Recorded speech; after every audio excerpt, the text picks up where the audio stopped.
I don't usually talk about what happened mostly because people still look at me like I'm making it up. But this story is real. I'm a 19-year-old college student from northern Michigan, and at the time, I was just trying to make it through my first semester. I wasn't dealing with anything dramatic, nothing strange. I was living at home, saving money, working part-time at a hardware store, and hanging out with my friends on weekends. Life felt predictable in the kind of way where you don't expect anything bad to happen to you. That Saturday afternoon started like every other Saturday. I woke up late, got breakfast, and met up with my best friend, Tyler.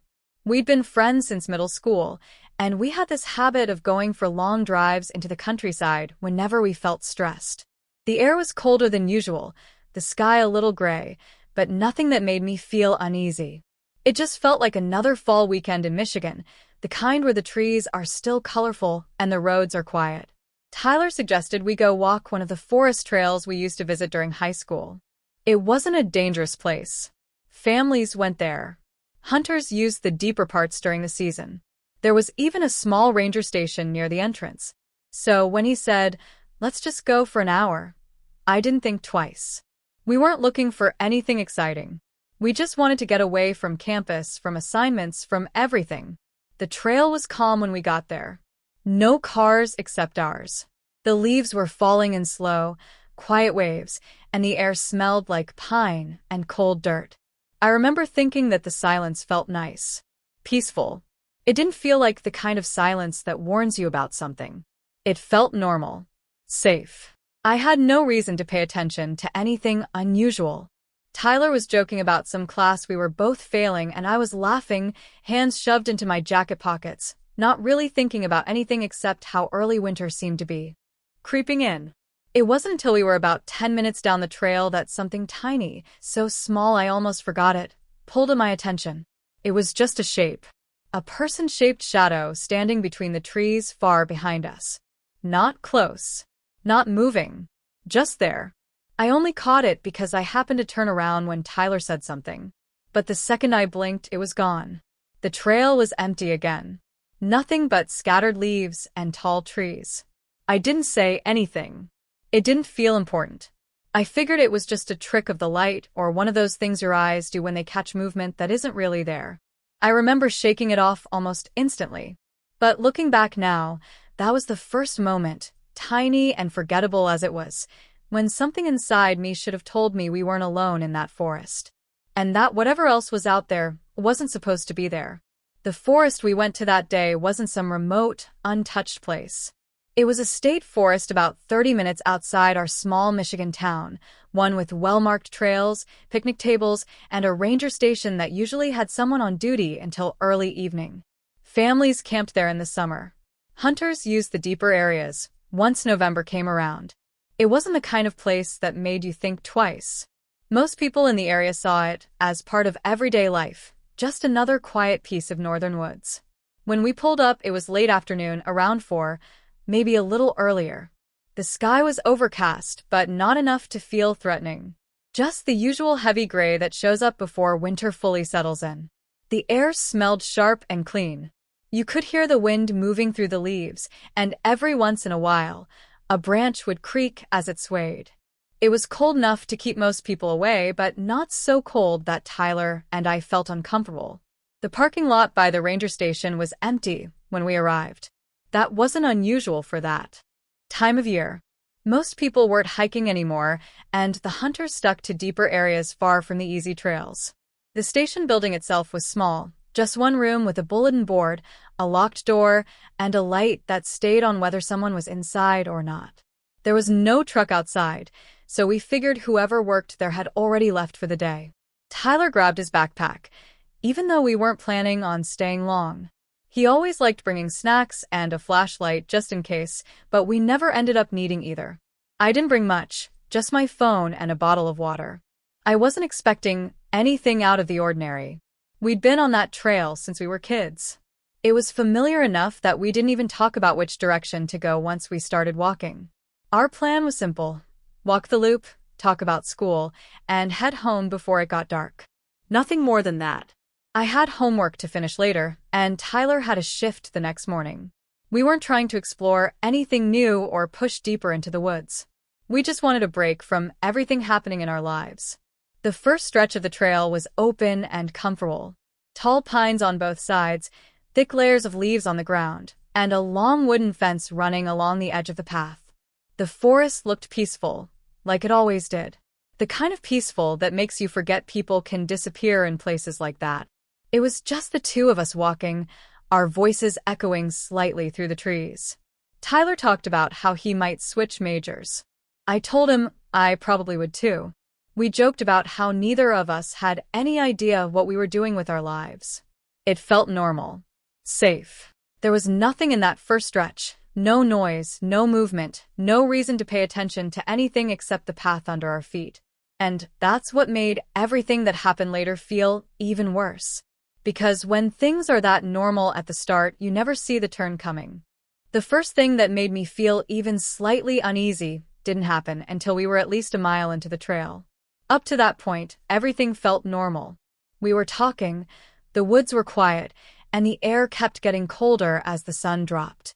Nothing strange, nothing threatening, just the usual silence you get when summer ends and the animals disappear deeper into the forest.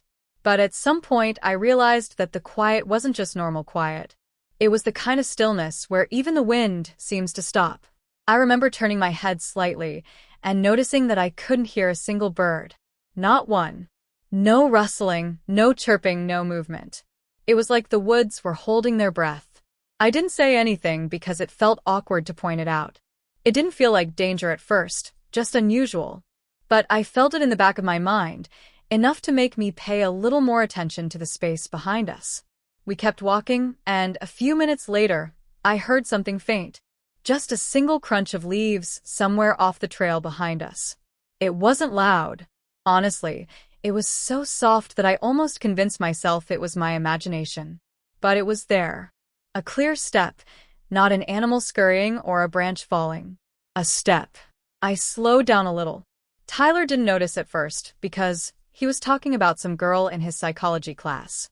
But I kept glancing back every few seconds, expecting to see someone. Maybe another hiker or a hunter heading out before dark. The trail behind us was empty. Completely still. I told myself it could have been anything. A squirrel. A deer. Even the wind. But something about that sound didn't match the calmness of the woods. It felt too deliberate. We kept going, and the trees around us started growing closer together, blocking more of the gray light from above.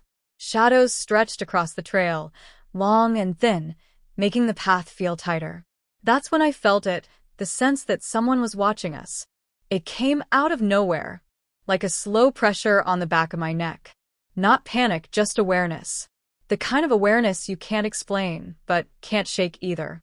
At one point, Tyler stopped talking mid-sentence and looked over his shoulder. He didn't say anything.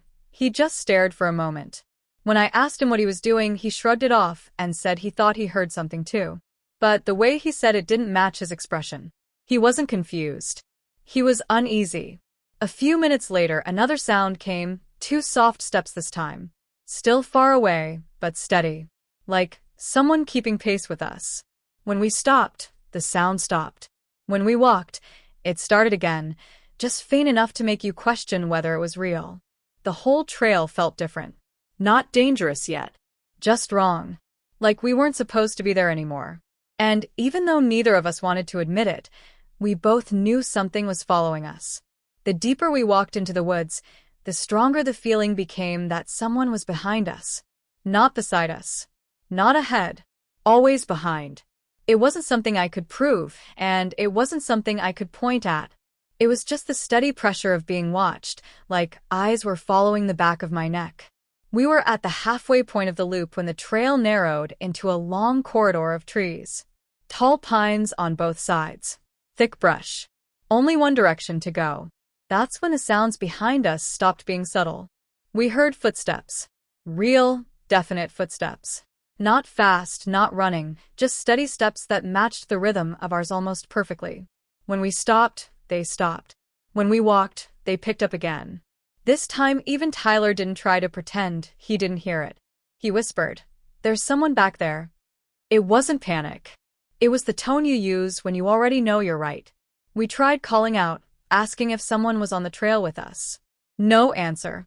Just silence. Spreading out through the trees, heavy and cold. The kind of silence that makes your stomach tighten. We picked up the pace.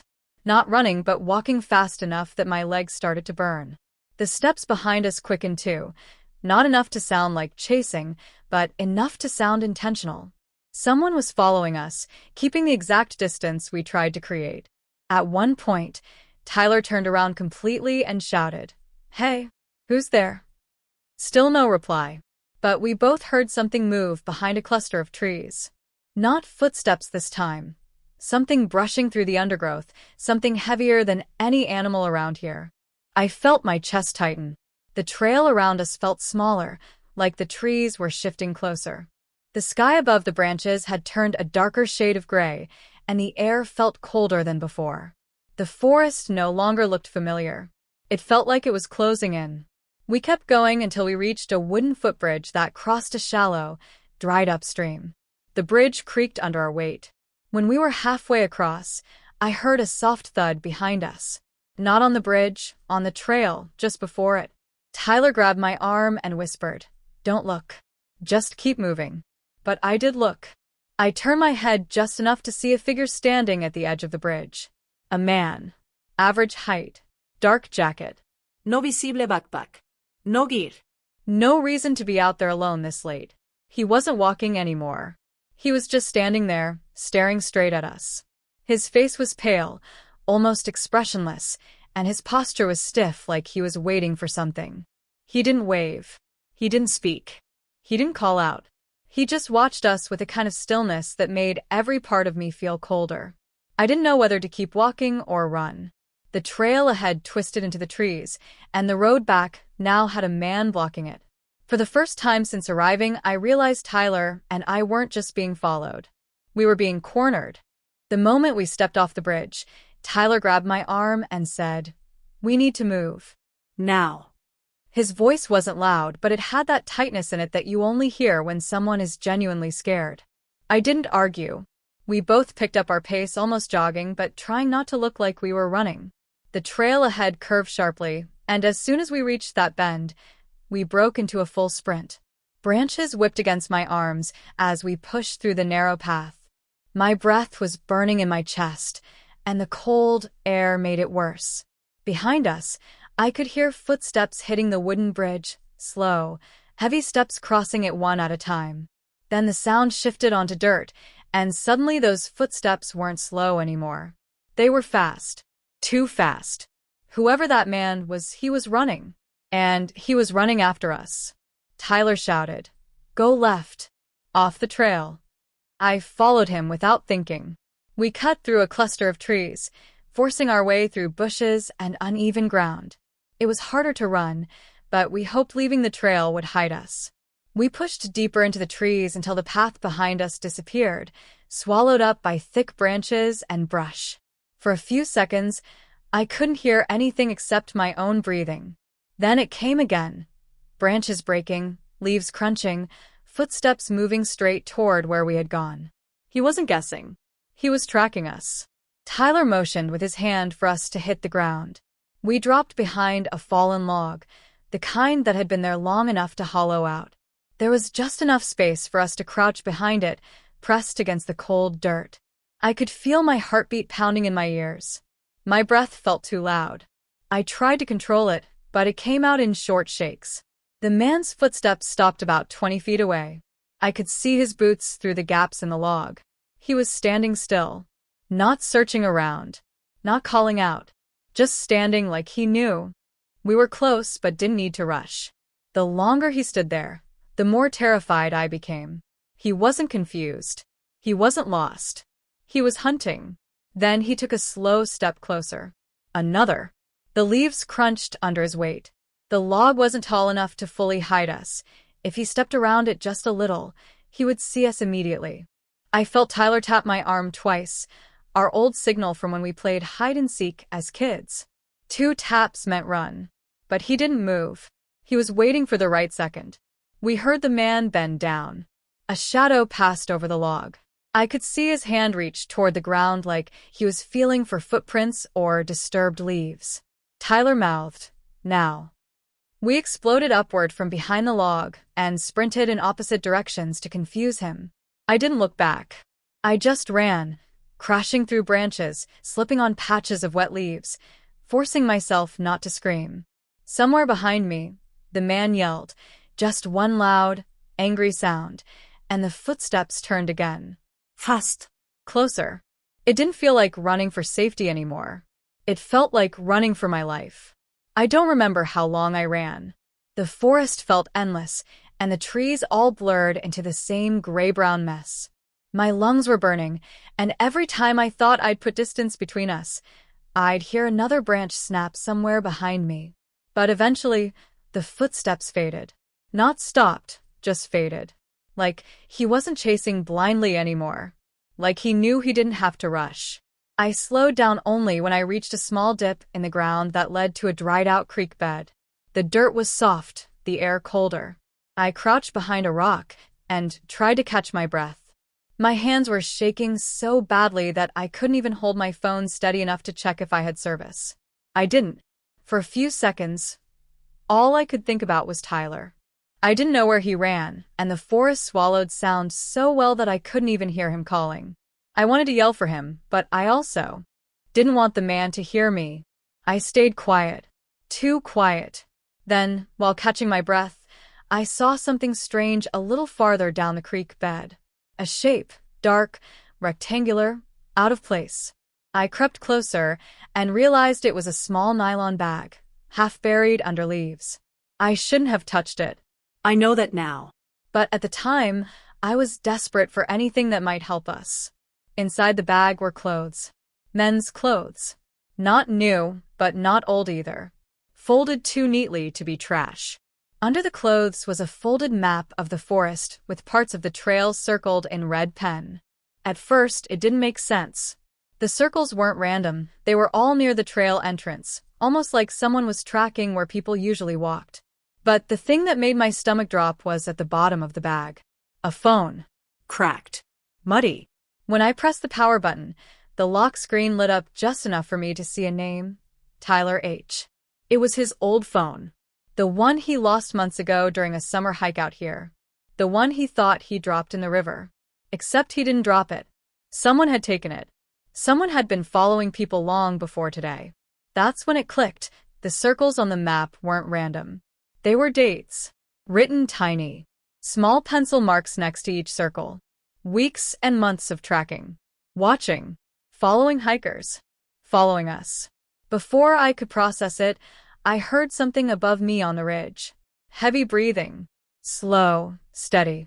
I froze. And then I heard a voice, not talking, not yelling, just a low humming sound. Like someone humming a tune to himself. A tune he'd hummed before. A tune I recognized instantly. It was the same tune Tyler hummed constantly in high school. The same rhythm. The same tone. Except Tyler wasn't the one making it. It was the man. And he'd been close enough for long enough to learn it. The realization hit me so hard I felt sick. He hadn't just been following us today. He had been watching us for months. Learning us. Studying. And we never knew. I didn't wait to hear the humming a second time. The second I recognized it, recognized the way the man dragged the last note just like Tyler used to, I bolted down the creek bed, sliding on the loose dirt and grabbing onto roots to keep from falling. I didn't look back, not even once. I didn't want to see how close he was. I didn't want to see his face or the expression he wore knowing he'd been studying us long before that day. The forest seemed darker than before. I kept tripping over branches, hitting trees, cutting my hands on rocks. All I cared about was distance. Putting as much of the woods between him and me as possible. I didn't yell for Tyler anymore. I knew if he could answer, he already would have. And if he couldn't, I couldn't think about that. I couldn't let myself. Somehow, after what felt like forever, I saw a break in the trees up ahead. A thin strip of fading daylight. I ran toward it until the trail reappeared under my feet, familiar and open. The parking area was still a long way off, but at least I knew the direction now. As I got closer, I finally saw our car. The ranger station light was on, but the building still looked empty. There was no one else around. No hikers. No staff. Just my car sitting alone, the orange glow of the station light flickering on the hood. I didn't stop moving until I was inside with the doors locked. Even then, my hands were shaking so badly, I had trouble getting the key into the ignition. When the engine finally started, I backed out so fast the tires skidded on the gravel. As I turned onto the road, I glanced back toward the trail one last time. The trees looked calm again, still and silent like nothing had ever happened. Like the forest hadn't swallowed my best friend. Like a man wasn't living inside it, tracking people, learning them, following them home. The police searched for 3 days. They found the creek bed. They found footprints. They found the log where Tyler and I hid. They even found the nylon bag I opened, though by the time they got there, the map and clothes were gone. The only thing left inside was dirt. Fresh dirt. As if someone had come back for everything else. They never found the man. They never found his camp. They never found Tyler. The part that still keeps me up isn't just that he got away. It's that he wanted us specifically. That he had Tyler's old phone. That he knew Tyler's humming. That he had been following us long enough to learn every detail without us ever noticing. Sometimes, when I lie awake at night, I replay the sound of the footsteps behind us on the trail. Slow at first, then faster, then stopping exactly when we did, like he was practicing. testing. And sometimes, I swear I can hear that same humming outside my window. Soft. Calm. Familiar. Every time I check, there's never anyone there. But the forest is only a few miles away. And he knows my name now. He knows where I live. And the truth is, I don't think he ever stopped watching.